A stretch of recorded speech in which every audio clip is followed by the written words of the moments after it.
Yung galing po yan ng ano, ng Alabang, papasok dito sa may Skyway. Ayan, kita niyo po yung dalawang nag-uumpokang tulay, mga kapilipi. Yan po yung galing ng Alabang. Kaya tayo naman ay pababa ng Alabang exit, mga kapilipi. Yan, no?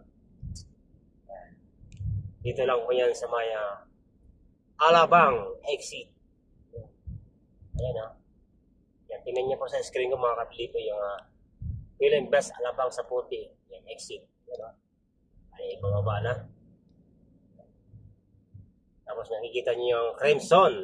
Yan. Ang nagkalakihang building dito sa Alabang. Yan. Tayo pa ipa-exit na, mga kapilipi. Hanggang dito na lang.